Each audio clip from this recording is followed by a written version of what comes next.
नमस्कार, आदाब, सत श्री अकाल, जय भीम, जोहार। मेरा नाम है नवीन कुमार। हल्द्वानी के मामले में सुप्रीम कोर्ट के फैसले के बाद लंगोट खोलकर नाच रहे नोएडा फिल्म सिटी के चैनलों के पालतू बांगड़ बिल्लों और बांगड़ बिल्लियों के चेहरों पर मुर्दानगी छाई हुई है।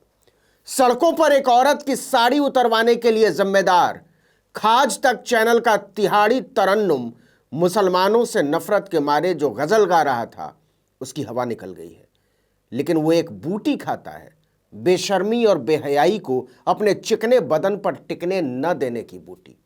हम सब जानते हैं कि आज तक से लेकर जी न्यूज, रिपब्लिक और टाइम्स नाउ नवभारत तक जैसे चैनलों ने हल्द्वानी को लेकर जो गंध मचाई है, उसकी बास पत्रकारिता के कूड़ेदानों को भी बेचैन कर रही है। एक वीडियो इन दिनों खूब वायरल हो रहा है जिसमें हल्द्वानी के लोग टाइम्स नाउ के संवाददाता को इस बात के लिए शुक्रिया कह रहे हैं कि आपने हमें आतंकवादी कहा, जिहादी कहा, देश का दुश्मन कहा, जमीन कब्जा करने वाला कहा। आपका शुक्रिया, बहुत बहुत शुक्रिया। आपने भैया नवभारत से टाइम्स नाउ से टाइम्स नाउ वाले ना ये भी कह रहे थे। हाँ, इन्होंने तो लिखवाया है। तो शुक्रिया कहते हो, बढ़िया वाला।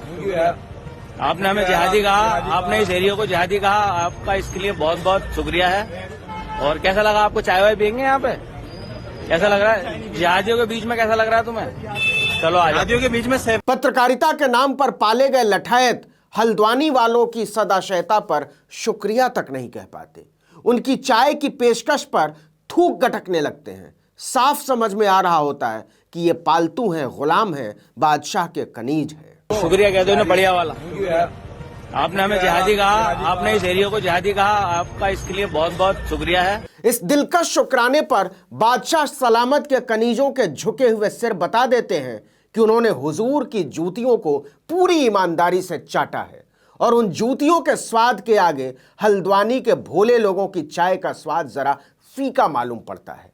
इंसानियत के इन दुश्मनों, मानवता से नफरत करने वाले इन गिद्धों की सांस अटक गई ये कहने में कि हल्द्वानी मामले में सुप्रीम कोर्ट का दखल और 4000 परिवारों को उजाड़ने पर रोक इंसाफ की आवाज है। लेकिन चूंकि उजाड़े जा रहे लोगों में बड़ी संख्या मुसलमानों की थी और आज तक वाले तिहाड़ी चौधरी जैसों के चेहरों से मुसलमानों के नाम से ही नफरत का खून टपकने लगता है। कोर्ट ने साफ साफ कहा कि एक हफ्ते में आप 50,000 लोगों को इस तरह से उजाड़ नहीं सकते हैं। लेकिन दूसरी तरफ यूपी से मुंबई पहुंचे उत्तर प्रदेश के मुख्यमंत्री योगी आदित्यनाथ बुलडोजर को लेकर 1000 बार कोर्ट से झाड़ खाने के बाद भी कहते हैं कि बुलडोजर शांति का प्रतीक हो सकता है। याद कीजिए, जहांगीरपुरी के मामले में भी कोर्ट ने कहा था कि हम इसकी इजाजत नहीं दे सकते। कोर्ट ने भी यही कहा है, सुप्रीम कोर्ट ने, कि कब्जाधारियों के अधिकारों की अनदेखी कर इतनी बड़ी संख्या में लोगों को उजाड़ा नहीं जा सकता है। अतिक्रमणकारियों के पुनर्वास का समाधान किए बगैर हटाना ठीक नहीं है उन्हें। कोर्ट ने यहां तक कहा कि कुछ लोगों ने नीलामी में जमीन खरीदी है, दस्तावेजों की जांच कर पुनर्वास की योजना बननी चाहिए।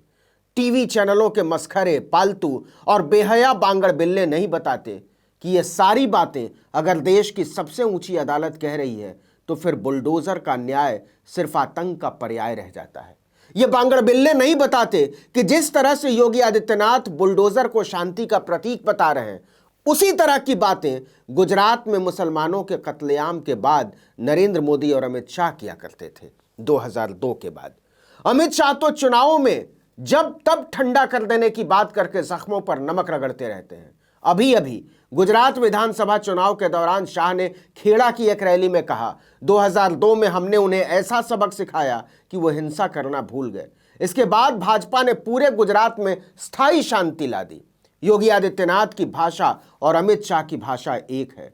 शाह ने उस रैली में कहा था, 2002 में इन्होंने हिंसा करने की हिम्मत की थी, इनको ऐसा पाठ पढ़ाया, चुन चुन कर सीधा किया, जेल में डाला, तो उसके बाद 22 साल हो गए, कहीं कर्फ्यू नहीं लगाना पड़ा। यही योगी कहते हैं कि सीधे ठोक दो। ये बात हमारी तरह के लोगों को इसलिए कहनी पड़ती है बार बार कि हिंदी के बेशर्म टीवी चैनलों ने भारत के मुसलमानों के खिलाफ एक अघोषित युद्ध छेड़ रखा है। और यह बात कोई मैं नहीं कह रहा हूं, देश की अलग अलग अदालतें समय समय पर इस तरह की बातें कहती रही हैं। लेकिन बात केवल हल्द्वानी को लेकर मुसलमानों के खिलाफ जहरीले अभियान की नहीं है साहब। टाइम्स ऑफ इंडिया ग्रुप के चैनल टाइम्स नाउ नवभारत पर एक हिंदू लंपट ने मुसलमान मेहमान पर हमला बोल दिया। और एंकर टुकुर टुकुर ताकता रहा, क्योंकि पीटने वाला गुंडा हिंदू था, इसलिए उसकी गुंडागर्दी राष्ट्रवादी हुई। याद कीजिए, सीए एनआरसी के दौरान मुसलमानों के खिलाफ किस तरह का गंदा अभियान छेड़ा गया था। इसी सुधीर चौधरी और दीपक चौरसिया ने शाहीन बाग से दूर खड़े होकर अपना गंदा और घिनौना चेहरा टीवी पर चमकाया था। इसके बाद दिल्ली हिंसा का मामला याद कर लीजिए। फिर याद कीजिए कोविड का समय, दिल्ली के ही निजामुद्दीन में मरकज में फंसे जमात के लोगों को लेकर किस तरह की घृणा का अभियान चलाया गया था। यह कोई आज की बात नहीं है कि हल्द्वानी में एंकर, रिपोर्टर, मैनेजिंग एडिटर और चैनल मालिक एक साथ पिछुआ खोलकर नाचने लगे हैं। लेकिन सुप्रीम कोर्ट के सोटे के बाद सबकी नाक बहने लगती है। बावजूद इसके ये लोग टीवी के बेहया बांगड़ बिल्लों और बांगड़ बिल्लियों को चाय पकौड़े का न्योता दे रहे हैं, तो यकीन मानिए सहिष्णुता अभी मरी नहीं है, बाकायदा जिंदा है। शुक्रिया कह दो इन्हें, बढ़िया वाला। आपने हमें जिहादी कहा, आपने इस एरिया को जिहादी कहा, आपका इसके लिए बहुत बहुत शुक्रिया है।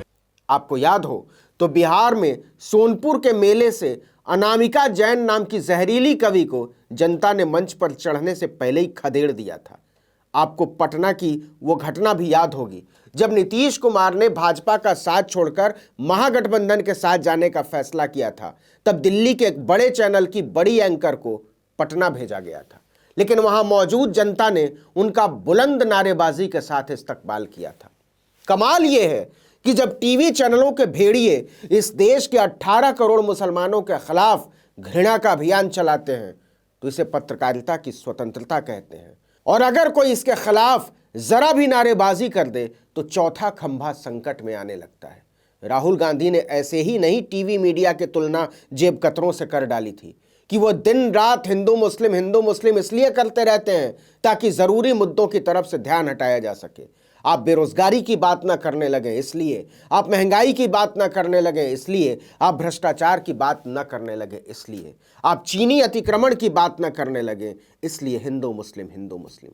यही बात वरुण गांधी ने की थी कि टीवी जानबूझकर हिंदू मुस्लिम को लेकर नफरत का अभियान चला रहा है। वो कभी किसानों की खबर नहीं दिखाते, वो कभी नौजवानों की खबर नहीं दिखाते।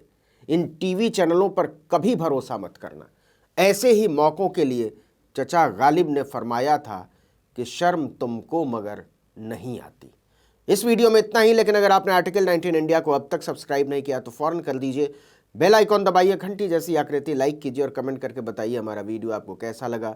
यूट्यूब पर देख रहे तुम्हारे चैनल को सब्सक्राइब कीजिए, फेसबुक पर देख रहे तुम्हारे पेज को लाइक कीजिए, इंस्टाग्राम पर हमें फॉलो कीजिए और हमारा ट्विटर हैंडल है आर्टिकल 19_इंडिया और मेरा ट्विटर हैंडल है नवीन जर्नलिस्ट।